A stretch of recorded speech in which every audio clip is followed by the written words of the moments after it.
welcome to you. Good morning. Thanks for joining us on what is going to be a very busy week for the government. And hey, it's been nearly a year. We haven't had a Conservative Party leadership contest or a new Prime Minister. It feels as though the party's gearing up for another fight in that direction.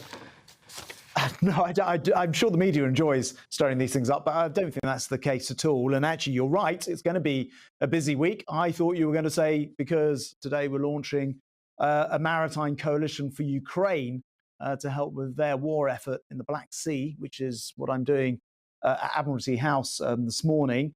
And of course, there's another war going on in the Middle East, which is also occupying a lot of our time. And within all of that, we're passing tougher legislation to make sure that we can deport people who've been illegally trafficked here to Ukraine. So yes, a busy week, but for reasons that are very important for this country and the world. Secretary of State, those two initiatives you're talking about there, can you explain to us how big the commitment is and what sort of strain that puts on your resources, if any?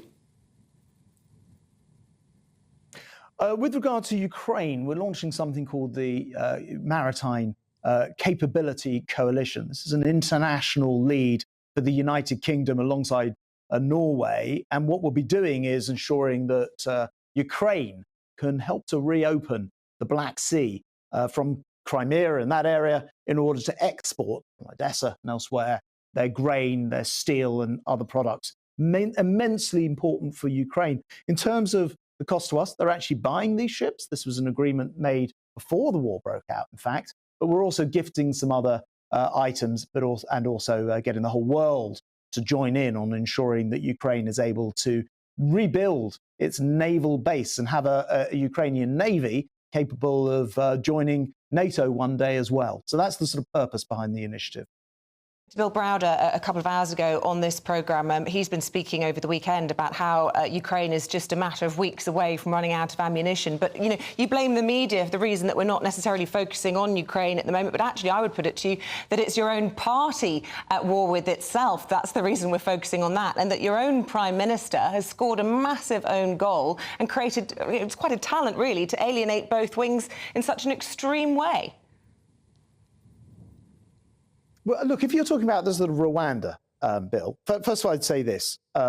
We have been successful so far through different pieces of legislation, fought tooth and nail through Parliament against Labour, who tried to defeat them in the Lords in particular, where they have a majority.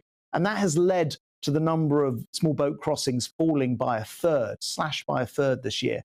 Now, that still means there are boats crossing. And we think that Rwanda is the plan to show these people traffickers that their businesses bust. And that's why we think it's important to pass this piece of legislation.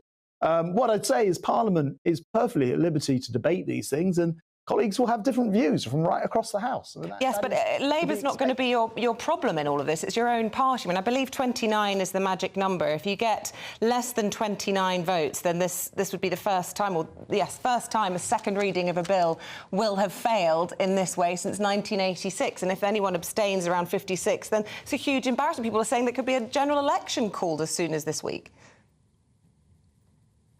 I think we're getting rather ahead of ourselves. First of all, I don't think that's going to happen. I do think that the bill will have much more difficulty in the Lords, where Labour have already pledged to try to defeat it. Well, they don't have an answer. At least we're coming up with answers, as I say, already having success by slashing the number of crossings by a third. This will be the next step, and it would reduce the ability of people to be able to continue to play the system and stop themselves from being deported. And that's why I think it's very important that we unite behind it, pass this bill, bank the third reduction that we've got, but let's deal with the other 2/3 now. And this is